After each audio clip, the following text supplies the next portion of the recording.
Welcome back, Music Maniacs, to another episode of Gibbs Drops the Needle. I'm Gibbs.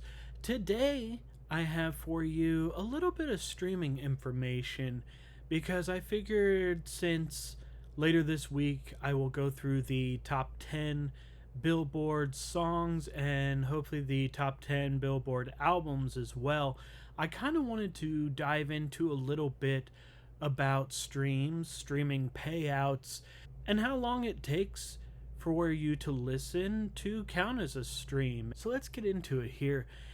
I have information about the streaming payouts as of last year going into this year when it comes to different platforms and what they pay out. Now, I know that we hear a lot of musicians poke fun at the amount of money that they are receiving from these major platforms for their streams, so let's see if their complaints are valid or not. So starting out with Napster, we have an average payout of anywhere from 0.019 of a cent to 0.021 of a cent. So we have basically around 2 cents per stream on Napster.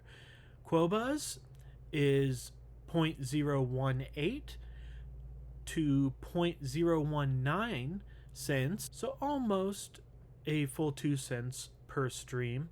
Tidal gives out 0.012 cents to 0.015 cents, so just floating right over a cent per stream.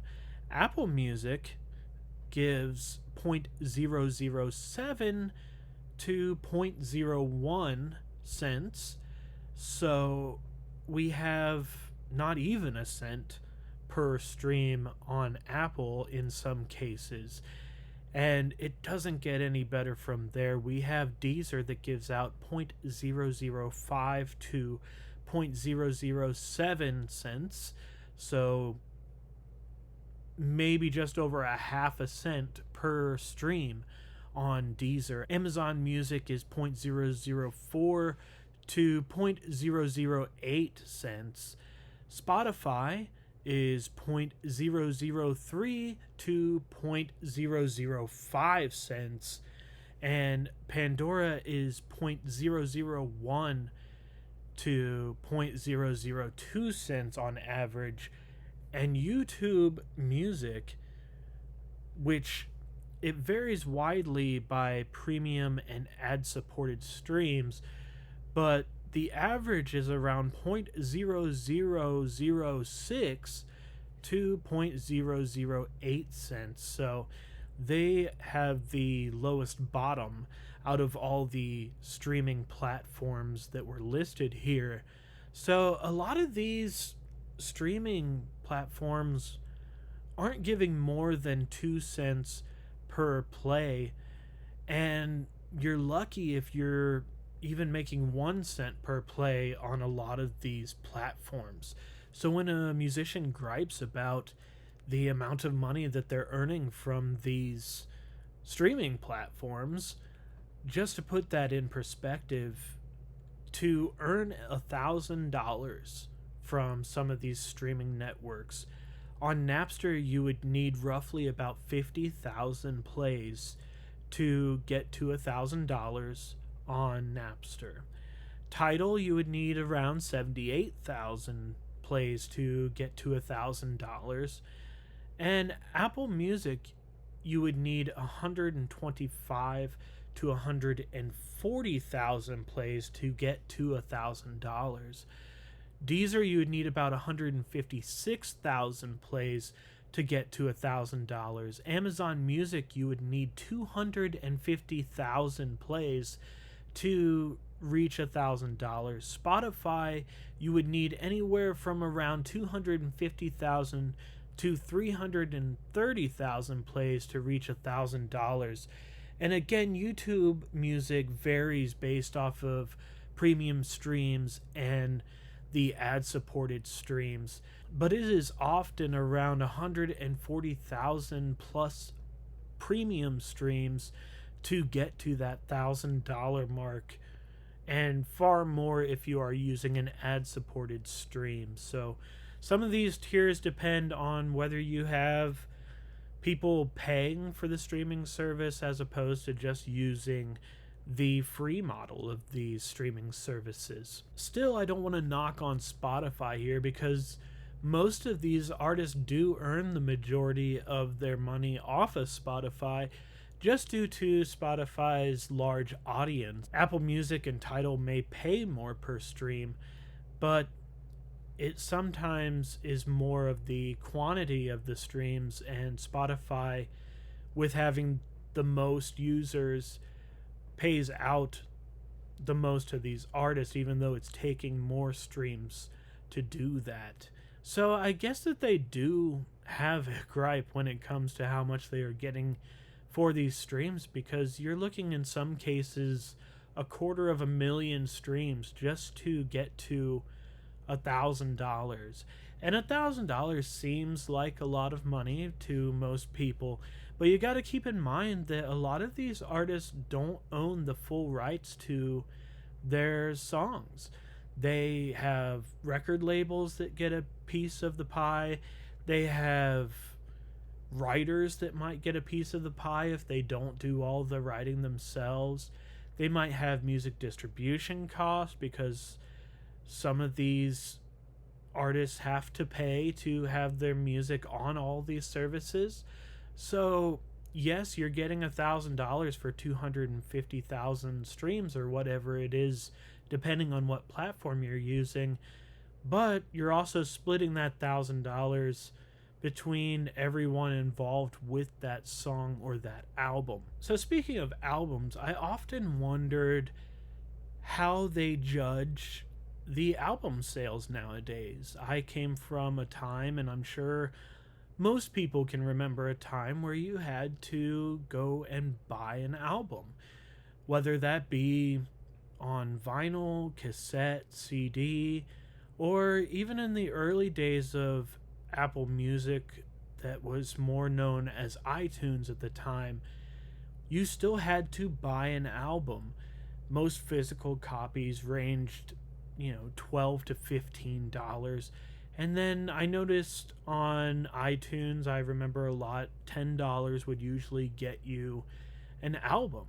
So it was kind of easier to judge how many album sales you were getting because you had to have a fan go out, spend their hard-earned money, and actually buy an album, whether that be digitally or physically.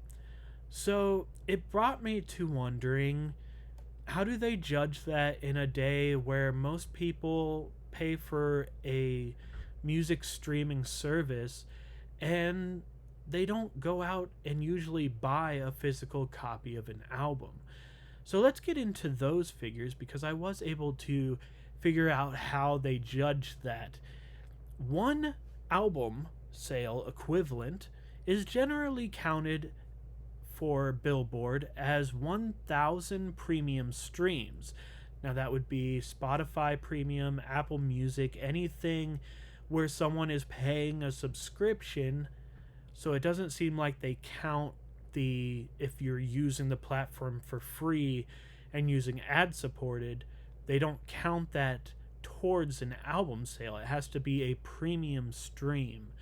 So you would need 1,000 premium streams to count as an album. If you are using the free tier of whatever music streaming platform you're using, it takes 2,500 ad-supported streams to create an album sale. So the good news for artists and record companies is that they have tweaked these numbers throughout the years. Last year, it would have taken you 1,250 premium streams to equal an album sale, and it would take 3,750 ad-supported streams to equal an album sale.